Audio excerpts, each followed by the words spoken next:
புனித மத்தேயு எழுதிய நற்செய்தியிலிருந்து வாசகம். அதிகாரம் 6, இறை வார்த்தைகள் 1 முதல் 6 மற்றும் 16 முதல் 18 முடிய. இயேசு தம் சீடரை நோக்கி கூறியது: மக்கள் பார்க்க வேண்டுமென்று அவர்கள் முன் உங்கள் அறச்செயல்களை செய்யாதீர்கள். இதை குறித்து நீங்கள் எச்சரிக்கையாய் இருங்கள். இல்லை என்றால் உங்கள் விண்ணக தந்தையிடமிருந்து உங்களுக்கு கைமாறு கிடைக்காது. நீங்கள் தர்மம் செய்யும்போது உங்களை பற்றி தம்பட்டம் அடிக்காதீர்கள். வெளிவேடக்காரர் மக்கள் புகழ வேண்டுமென்று தொழுகை கூடங்களிலும் சந்துகளிலும் நின்று அவ்வாறு செய்வர். அவர்கள் தங்களுக்குரிய கைமாறு பெற்றுவிட்டார்கள் என உறுதியாக உங்களுக்கு சொல்கிறேன். நீங்கள் தர்மம் செய்யும்போது உங்கள் வழக்கை செய்வது இடக்கைக்கு தெரியாதிருக்கட்டும். அப்பொழுது நீங்கள் செய்யும் தர்மம் மறைவாய் இருக்கும்.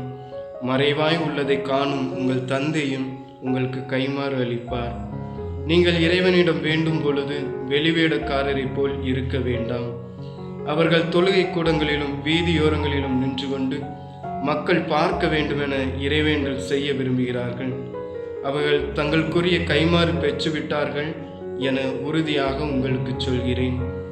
ஆனால் நீங்கள் இறைவனிடம் வேண்டும் பொழுது உங்கள் உள்ளறைக்கு சென்று கதவை அடைத்து கொண்டு மறைவாய் உள்ள உங்கள் தந்தையை நோக்கி வேண்டுங்கள்.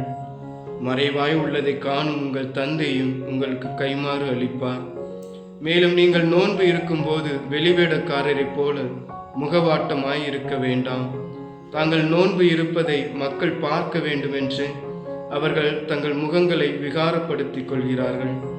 அவர்கள் தங்களுக்குரிய கைமாறு பெற்றுவிட்டார்கள் என உறுதியாக உங்களுக்கு சொல்கிறேன். நீங்கள் நோன்பு இருக்கும்போது உங்கள் தலையில் எண்ணெய் தேய்த்து முகத்தை கழுவுங்கள். அப்பொழுது நீங்கள் நோன்பு இருப்பது மனிதருக்கு தெரியாது. மாறாக மறைவாய் இருக்கிற உங்கள் தந்தைக்கு மட்டும் தெரியும்.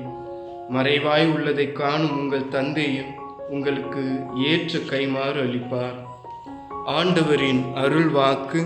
கிறிஸ்துவே உமக்கு புகழ்.